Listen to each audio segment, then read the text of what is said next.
and welcome to Live with Hillsdale Hospital. Today is Thursday, November 21st, and we're here to keep you, our patients, families, neighbors, and friends up to date on what's happening in healthcare right here in Hillsdale County, as well as what's happening around the state of Michigan. I'm J.J. Hodshire, President and Chief Executive Officer of Hillsdale Hospital, and excited to be here today on what is known as National Rural Health Day, and I'm so excited to talk to one of my friends and colleagues about how important this day is in our environment. And so today it is my great pleasure to introduce as our guest John Barnas, who is the Executive Director, and he's going to talk a little bit about his role at the Michigan Center for Rural Health.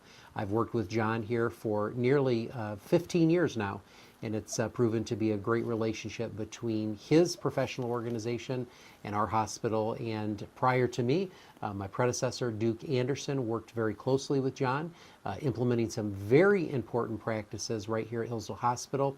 And so for the first time on Live, John, it's great to have you join us today.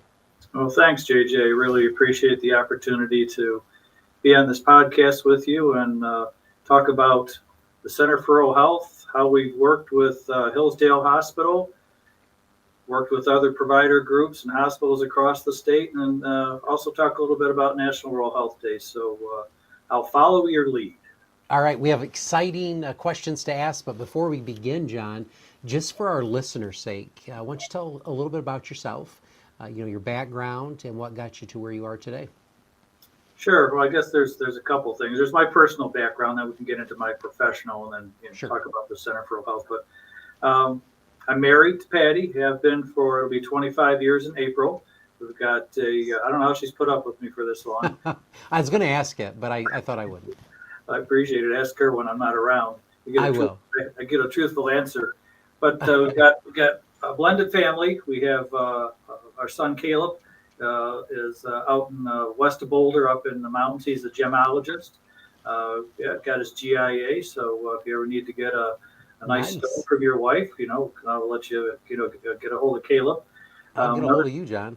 I've got another daughter, Sarah, who lives in Boulder. She owns an organic wine shop.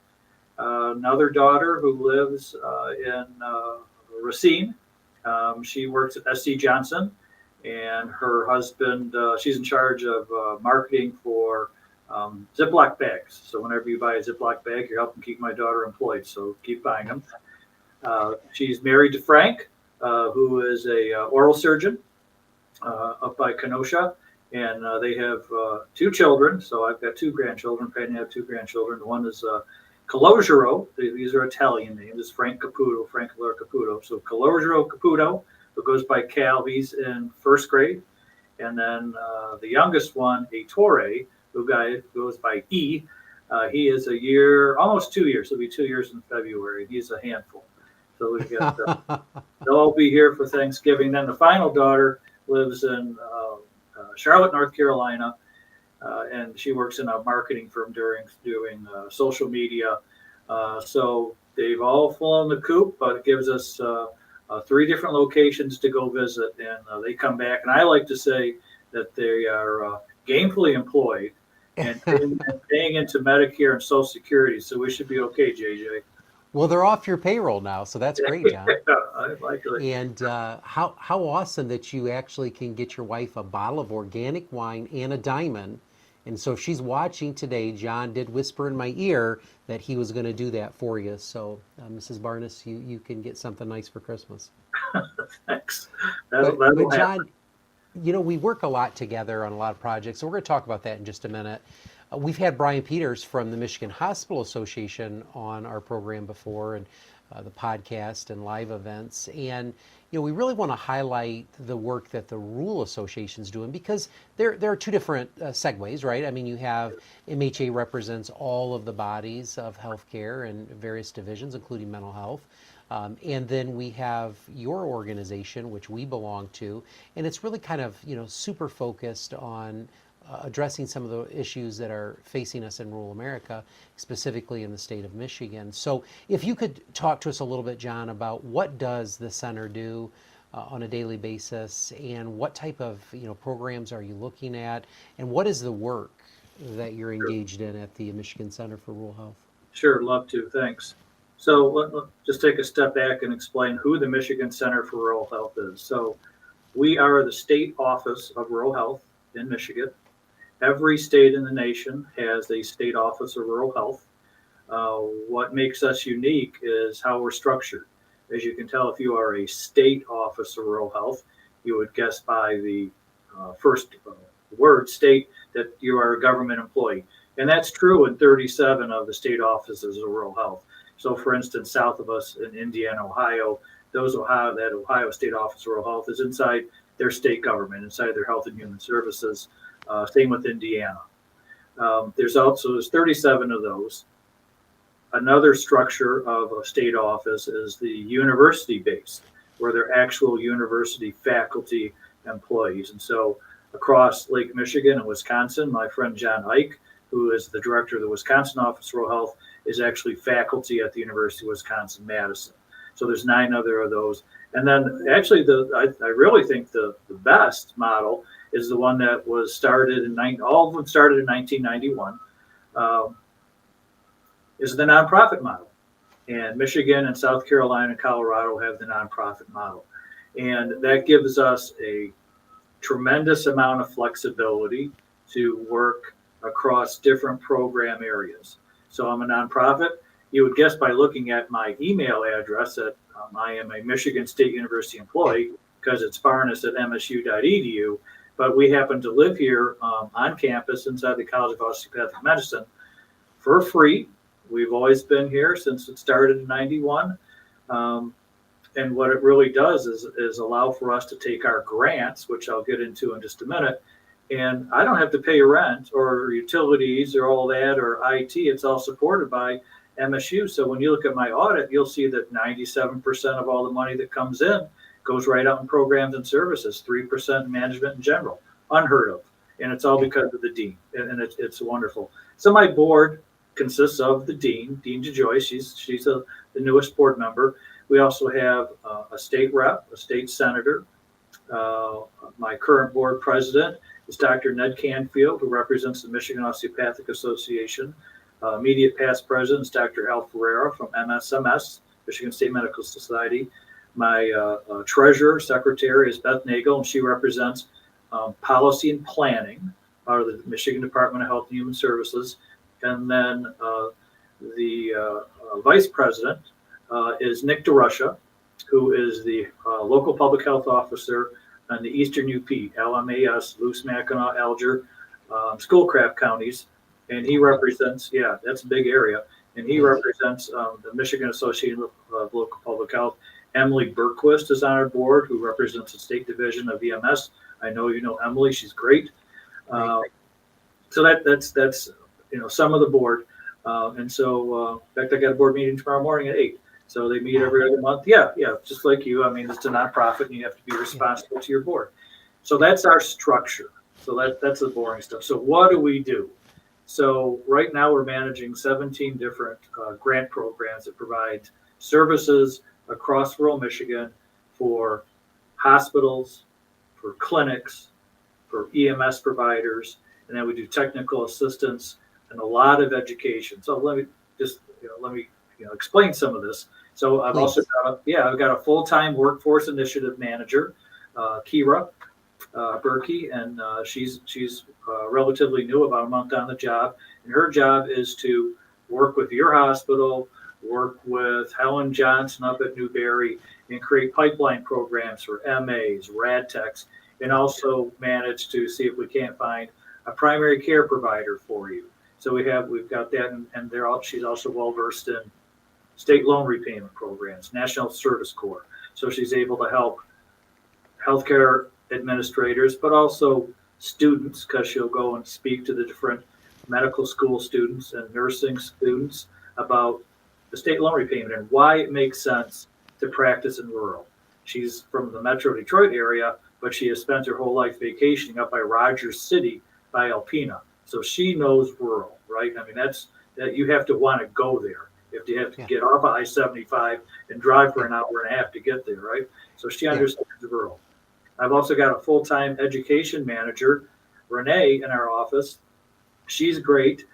She works with every department here on campus, along with other associations, and provides free distance education, CEU credits to staff. I know your staff take advantage of it. We do.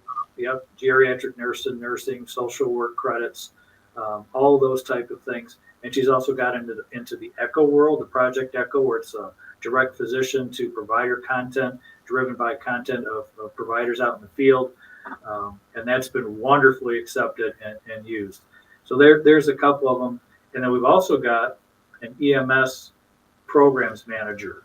And this, I think we might be the only state that has a paramedic on staff.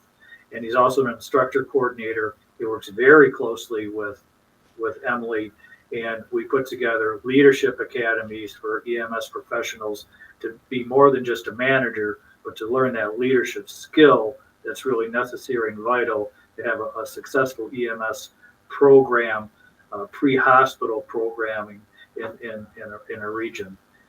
You know, one of the things that we found, we were able to get some state appropriation to fund individuals in rural Michigan to go from medical first responder to paramedic. So the state funded us to identify individuals to make that jump to become a paramedic. And we did that twice, and we have funded, I think, about 40 different students across rural Michigan to become paramedics. And there's always more people who want to become paramedics, and we have the money. So that's the issue right there, right, JJ, is that there's a cost that, that stops a person from making that advancement in their career. And so, yeah, so we've seen that. But one of the things we notice is that as we're getting these applications in, we really don't know if we're getting them from is the need. Does that area really need 2 more paramedics? So Crystal on our staff said, and this, JJ, there's health provider shortages areas for primary care, for oral health, mental health. And so why don't we have one for EMS? No True. one in the nation has one. And so we're working right now with the state of Michigan and consultants who know this type of business, like the University of Southern Maine. They've got expertise in EMS distribution of personnel.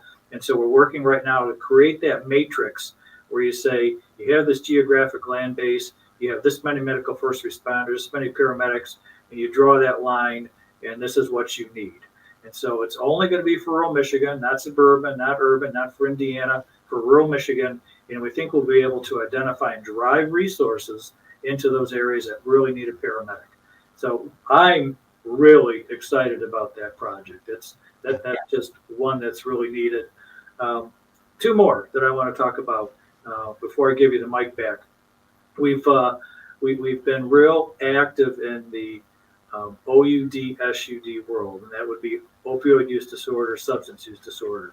And back in 2017, the CDC came up with that map, or the list of the top 220 counties, and I know which one I'm talking about. Yeah. The worst epidemic in the nation, and Michigan had 11, and I was just floored. It's pretty much that northeast section of the Lower Peninsula. I had no idea, and the federal government came in and said, we have money to help create rural community opioid response programs. And so we've been active. We've got 3 employees now in Gaylord. That's ground zero in that United Way building. And their job, based on their work plan, is to work on prevention, treatment, and recovery. And they've been really doing a nice job working also with Dr. Dave Graham. He's the retired chief medical officer out of Munson. And there's nothing like having a doctor on your side to go in to talk to other providers, right? Because they'll listen to David. He knows what he's talking about. And they've been working on reducing stigma, getting Narcan in all of the school districts.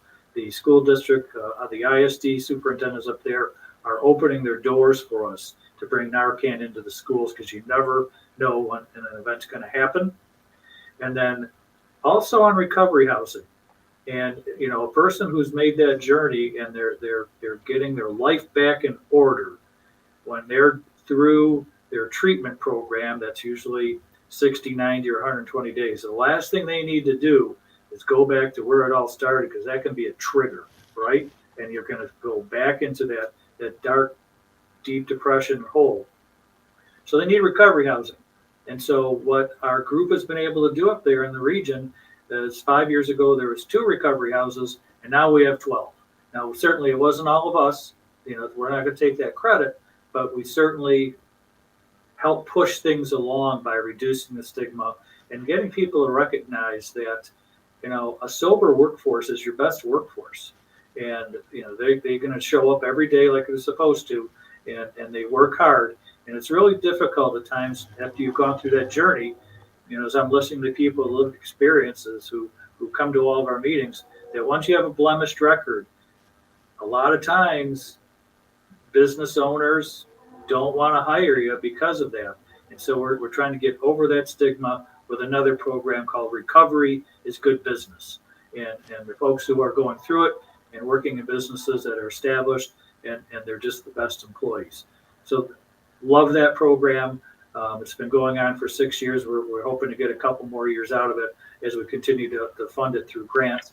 And then the last program that I really want to make mention that I'm always excited about, and I'm so glad it's in our portfolio, much like this OUD and SUD, that was like, I had no idea. And so we were always like a hospital and clinic EMS type of organization, only focusing in rural. We never really got outside of that. And so when you get into the OUD, SUD world, it's different. And I'm a better executive director, and all of our staff are better for having worked with our employees up there and getting to know the people's lived experiences. It really grounds you. And then the other grounding factor is we wrote a grant to do veteran outreach in the Upper Peninsula. And Jim Yates is up in Marquette, JJ, and he's a retired Marine. And I don't know how this guy does it, but he knows everybody, and he goes to all the events, and he's working Saturdays and Sundays, and he is so committed to a couple things. And the first thing he wants every practice to do when anybody comes in the door is that medical assistant, whoever greets that patient, says, "Have you served? Have you served?" And if they say yes, then that can open the door to so many benefits. Maybe they're not taking advantage of them, and they've earned it. They should have them. And so we're learning through working with the Iowa VA, Dr. Carol Turvey. She's been able to assist us too with some funding. We put an outreach worker inside Barica Community Hospital. That'd be Rob Stowe. You might know Rob up there in Lots. Yeah. And they thought, how many vets are you guys serving? And they said, I don't know, I'll be close on this number, 64. Well, when they started asking, have you served? It's more like 364. And so there's more vets getting the service.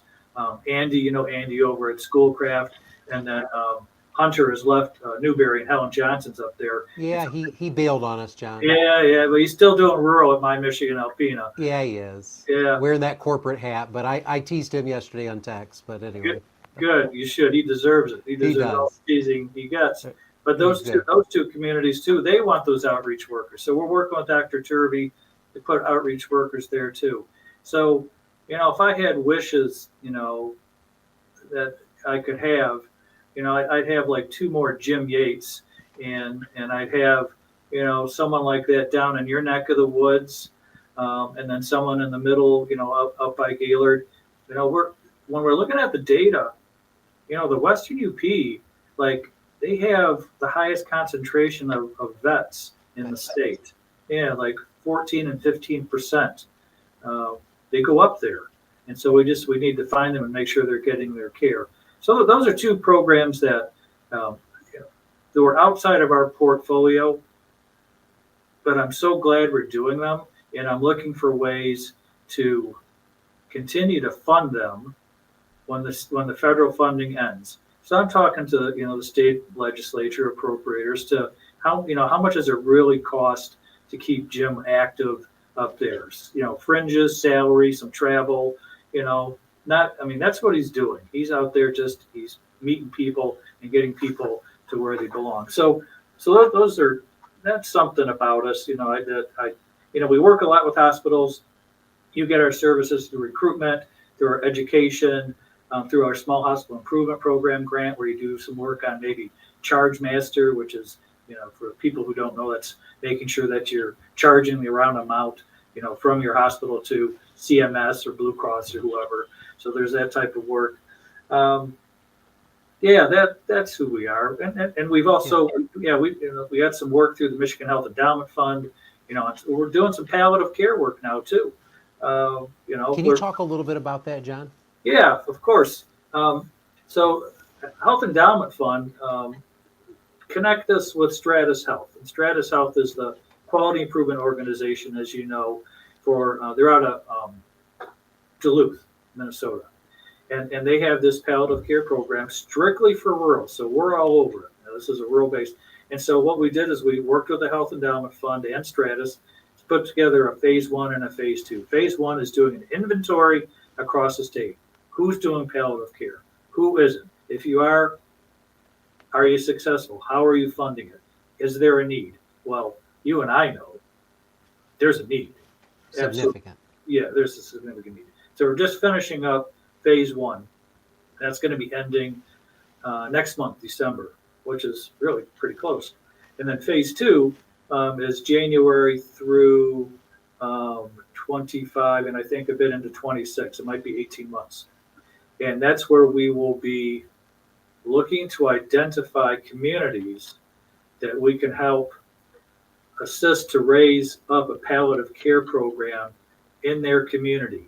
Doesn't have to be living in the hospital, because all communities are different, but clearly a hospital will need to be a part of it, along with probably area agency on aging, or any of the senior services, faith-based groups too. So we'll be looking to identify communities that we're looking probably for 3, 4, 5 communities to stand them up and make sure that they will remain a viable organization service in the community. So wink, wink, nod, nod. I think I'll be giving you a call about that. I just took the note that I want to follow up on this, John. Good. That's good. This is something that was part of my strategic plan that I've shared with the board that we want to get into. So I would love to be able to communicate with you offline on that. I've often told my... Go ahead, sorry.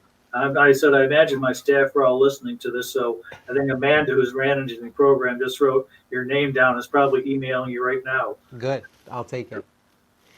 I've shared with my board of trustees, John, that you're the unsung hero in healthcare.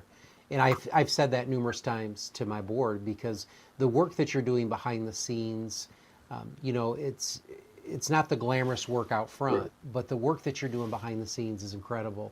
The programs that you're offering. And when I read the work that you were doing around ambulance services, and when I had a chance to review that you brought on an EMS director, that was brilliant. When we look around our communities in rural America, and specifically in rural Michigan, we have found that getting the patient that needs to go outside of our hospital to the next location, subsequently a tertiary center, is that we lack transportation to do that, and ambulance services. And that's a major issue for us. In fact, I attended one of your seminars in which we discussed what does it look like for Hillsdale Hospital to bring ambulance services here, not in competition with the locals, but as a supplement to provide that service to get those patients to where they need to go. And we're going to continue that discussion. But John, you've been just an absolute leader in this area. And as you know, we have the Rural Health podcast, and it's called Rural Health Rising. It's nationally syndicated, and we have interviewed nearly a half a dozen or more associations like yours who are not engaged in any of this type work. They exist maybe in a public university, and they're working on a project or two. The beauty of your organization is that you are 2 miles, deep and wide of what you're doing, and very limited number of staff, but your people are tremendous in working with rural hospitals like mine. And as you think about, John, so when I talk to the board of trustees, I'm telling them about all the great work that you're doing, and here you are, getting grants and lobbying with the legislature to get the funding to help prop us up. And that's why I say that you're the unsung heroes, because that you're in the background doing that for us. Because when you lift up the voice of Newberry and Hillsdale, you're lifting all of our voices up, and that's been a tremendous thing. I want to thank you publicly for the work that you've done. And if you could look at, maybe answer this question: what would the consumer in rural America, rural Michigan, say about the work that you're doing? If you could identify one project that you feel has impacted our communities, and it's hard to do, I know, but what would that one project be that you can just hang your hat on and say, you know what, since I was here, this has been one of the signature programs that has helped rural communities?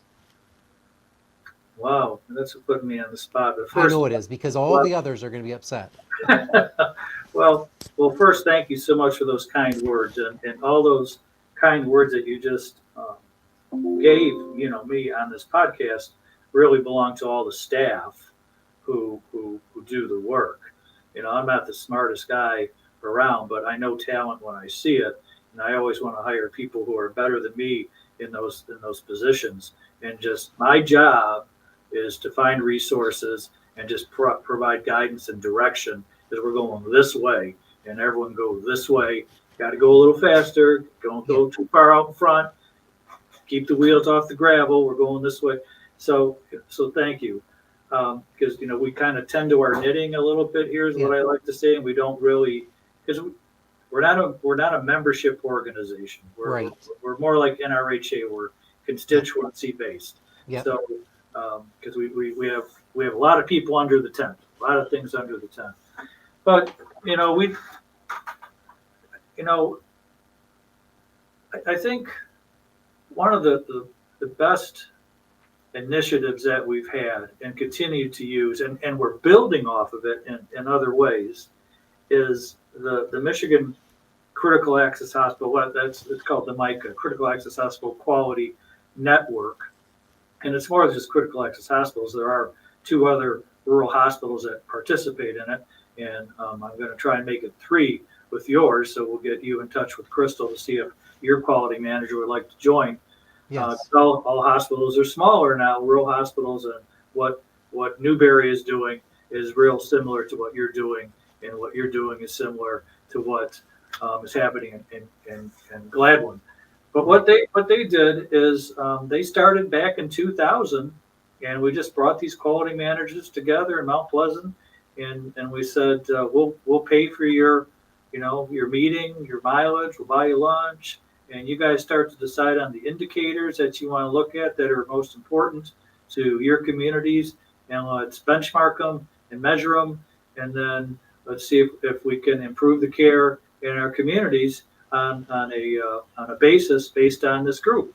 And I think they started with community acquired pneumonia, and just worked on that. And the beauty of it is, JJ, is they all sit in this room now.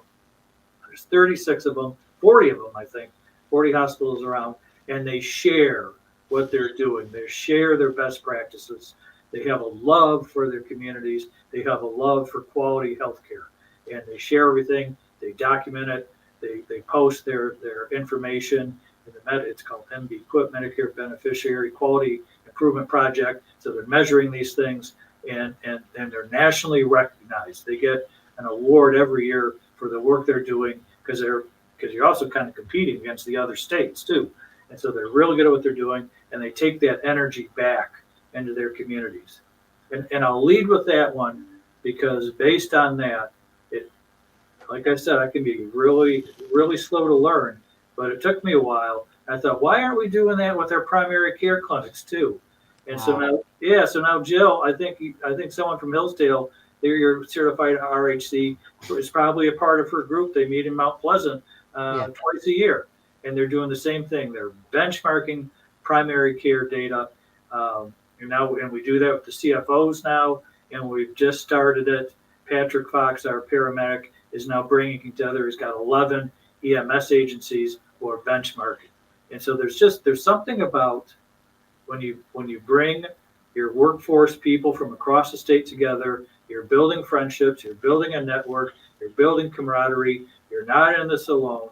we could make a difference. We could improve care, lower costs, and that's what we want to do, right? We get paid best when we get our MIP scores high. We get our costs low, and that's the secret sauce, Yeah. right? So Yeah. that I think that would probably it all started with the MICA group, and now we've branched into primary care, EMS, and CFO work too.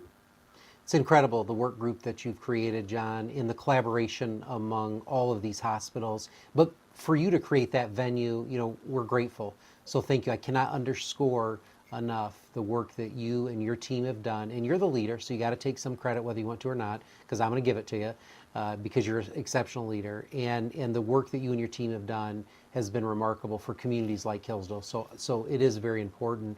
And so we have a few minutes left, John. I'd just like to close on maybe just having some conversations around what today is, the title of today, and it's been coined as the National Rural Health Day.